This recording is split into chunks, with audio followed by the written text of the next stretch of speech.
Baik, assalamualaikum warahmatullahi wabarakatuh. Ya, hari ini kita masih mata kuliah hukum perlindungan anak, ya, masih dengan instrumen hukum ya, hukum nasional untuk perlindungan anak. Jadi kalau yang minggu lalu Ibu udah jelaskan tentang instrumen hukum internasionalnya, ya. Hari ini kita akan bahas tentang instrumen hukum nasional untuk hukum perlindungan anak. Ibu share screen dulu ya.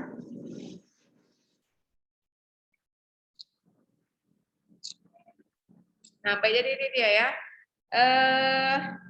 Untuk hukum internasional ya udah kita bahas minggu lalu. Jadi nggak Ibu bahas lagi untuk hari ini tentang ini dia, instrumen perundang-undangan nasional ya yang terkait dengan peradilan anak ya. Yang terkait dengan peradilan anak yaitu ada beberapa peraturan hukum di Indonesia. Yang pertama adalah pastinya Undang-Undang Dasar Negara Republik Indonesia tahun 1945 atau konstitusi kita ya. Itu berada di pasal 28 ya. Kemudian ada pada pasal 34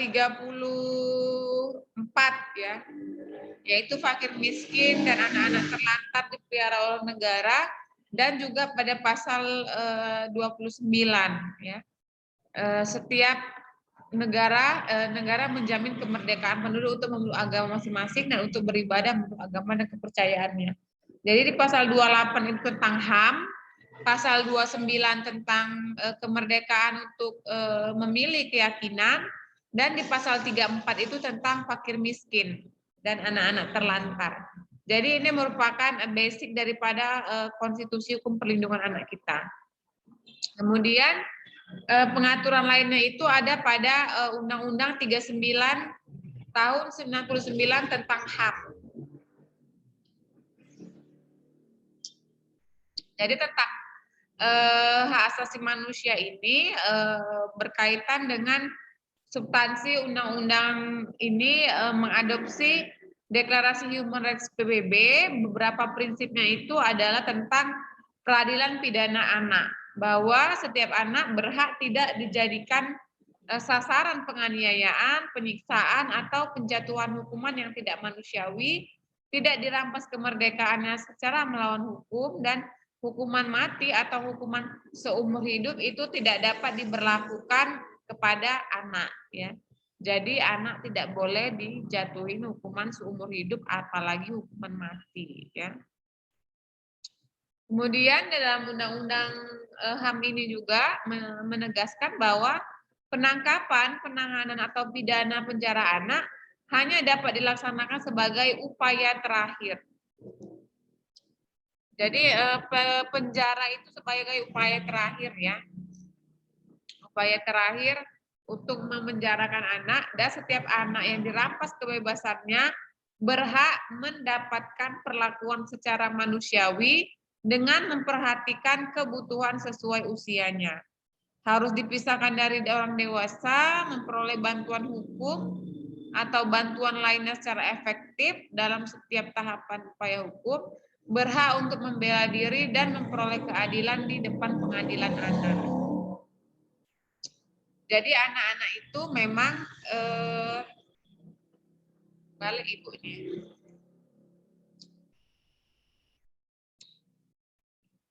Anak-anak itu memang dia spesial gitu ya. Artinya spesial di sini bahwa dia memperoleh ruangan tersendiri ya dalam proses penahanannya, dan juga memperoleh pengacara atau pembela atau bantuan hukum lainnya yang efektif untuk anak-anak yang berhadapan dengan hukum. Ya. Jadi memang ada keistimewaan dari anak-anak yang berhadapan dengan hukum ini ya di dalam Undang-Undang Hak Asasi Manusia. Kemudian di dalam Undang-Undang Perlindungan Anak Ini undang-undang yang lama ya, 23 tahun 2002, undang-undang yang baru itu sekarang nomor 34 tahun 2014, 35 tahun 2014, itu undang-undang yang baru.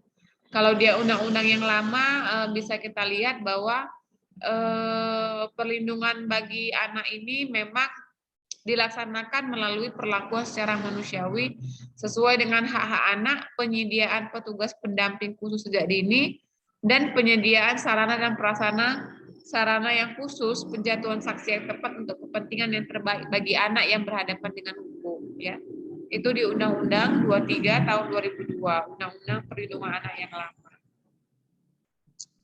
Kemudian Undang-Undang 1295 tentang pemasyarakatan, bahwasanya untuk pembinaan anak di lapas anak ini dilakukan atas penggolongan umur, jenis kelamin, lama pidana atau pembinaan dilakukan, jenis kejahatan, dan kriteria lainnya sesuai dengan kebutuhan atau perkembangan pembinaannya. Jadi memang untuk anak emang dia di lapas anak ya. Dan itu pun dia spesial, harus dia diurutkan sesuai dengan berapa lama si anak ditahan, kemudian juga jenis kelaminnya dan usia ya. Kemudian juga ada pada keputusan Mahkamah Agung, Jaksa Agung dan Kepala Polri ya untuk perlindungan penanganan anak yang berhadapan dengan hukum ya, banyak keputusan-keputusannya ya.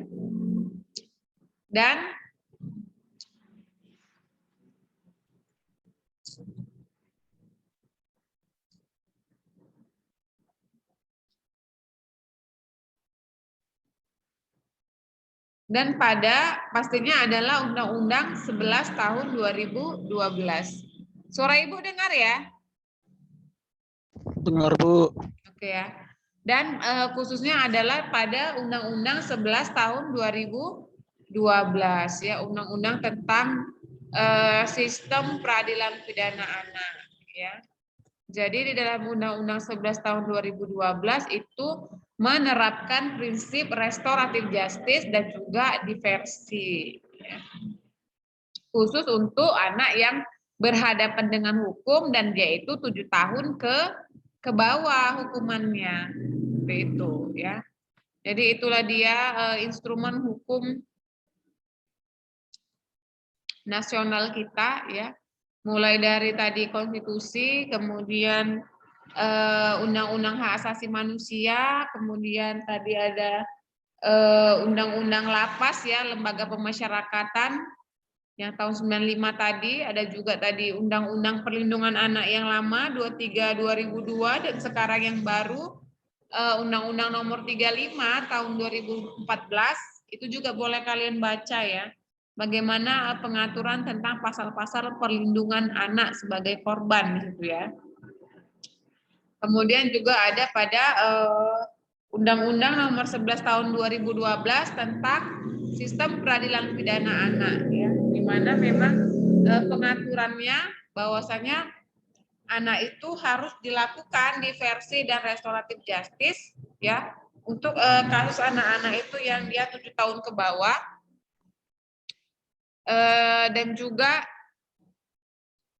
tetap harus istimewa ya, artinya anak-anak yang dia berhadapan dengan hukum pasti semua sudah tahu hakimnya itu hakim tunggal ya, hakim khusus anak, dan hakimnya itu tidak boleh memakai jubah ya. Begitu juga dengan jaksanya juga harus jaksa khusus untuk anak, tidak boleh memakai jubah juga. Begitu juga dengan atribut-atribut lainnya. Jadi di dalam persidangan anak itu benar-benar persidangan itu biasa saja gitu. Hakim menggunakan pakaian biasa, begitu juga dengan jaksa, begitu juga dengan lawyernya, dan sidangnya itu adalah tertutup ya. Sidang untuk anak itu tertutup. Serta bagi anak yang berhadapan dengan hukum, ya, anak-anak itu tidak boleh dia ditunjukkan fotonya atau identitasnya. Ya. Jadi anak-anak yang berhadapan dengan hukum itu tidak boleh perlihatkan wajahnya, harus dia ditutup ya, karena itu bisa berakibat pada psikologisnya nanti ke depan ya. Jadi buah anak yang berhadapan dengan hukum, mereka benar-benar disamarkan wajahnya dan identitasnya juga tidak terlalu dibuka ke publik ya. Artinya memang harus ditutupi. Yang berhadapan dengan hukum seperti itu dan yang menjadi korban apalagi gitu ya. Untuk yang menjadi korban juga tidak boleh anak itu disorot oleh media atau ditunjukkan wajahnya, harus dikaburkan seperti itu ya. Oke, mungkin itu dulu dari Ibu ya. Ada yang ingin ditanyakan mungkin terkait dengan instrumen hukum internasional untuk perlindungan anak dan juga instrumen hukum nasional atau peraturan nasional yang berkaitan dengan hukum perlindungan anak. Silakan Ibu beri kesempatan.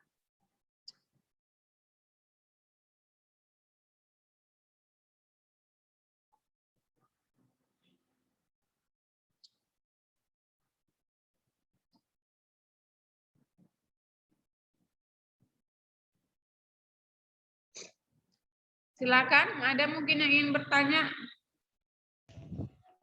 Ya, yang Izin matikan bertanya, Bu. kamera nggak apa-apa ya, baru pulang kerja. Izin bertanya, Bu. Oh ya, silakan. Saya mau bertanya, Bu. Tadi Ibu bilang kan bahwasannya bila tersangka itu adalah anak di bawah umur, bahkan si tersangka ini atau anak yang didakwakan ini akan mendapatkan perlakuan khusus. Iya kan, Bu? Iya. Nah, jadi bila si tersangka ini, Bu, dia menjadi tersangka di umur 16 tahun. Dalam persidangan dia, ini contoh kasus saja ya, Bu. Kita misalkan aja, Bu. Dia menjadi tersangka di umur 16 tahun. Dan dia mendapatkan hukuman 5 tahun. Di dalam hukuman 5 tahun, kan dia udah setelah menjalani masa-masanya dia akan menjadi dewasa kan, Bu, lewat dari umur 17 tahun. Ya. Itu perlakuan khususnya akan berubah atau gimana, Bu? Sesuai dengan umurnya. Baik, untuk anak-anak yang dia itu misalnya 16 tahun diputus ya, 5 tahun. Nah, itu apakah terjadi perubahan? Ya pastinya terjadi ya. Jadi anak-anak yang dia 17 tahun batasnya itu, bila sudah lewat ya sesuai dengan ukuran usia tadi, maka dia bisa dipindahkan ke lapas dewasa. Tetapi juga banyak pertimbangan gitu. Kalau pertimbangannya misalnya dia 2 tahun lagi atau 1 tahun lagi, maka akan tetap dipertahankan di lapas anak. Karena itu kan masih masa transisi juga ya, masih masa labil. Dikhawatirkan bila dia digabung dengan yang dewasa, sementara kondisi dia mungkin baru 18 tahun, ya beranjak mau dewasa, dikhawatirkan psikologisnya itu masih labil dan bisa terpengaruh dengan tahanan-tahanan yang dewasa. Ya. Jadi memang seharusnya dia bila sudah 17 tahun itu sudah tidak boleh di lapas anak gitu, harus dipindahkan. Tetapi kan kita ada pertimbangan-pertimbangan lain gitu. Kalau hanya tinggal 1 tahun 2 tahun lagi, apalagi si anak mungkin dapat remisi, ya kan, dapat pengurangan hukuman, ya, maka itu akan tetap dipertahankan di lapas anak. Seperti itu ya, mungkin Suwardi ya. Baik, Bu. Oke, mungkin ada lagi yang lain yang ingin bertanya?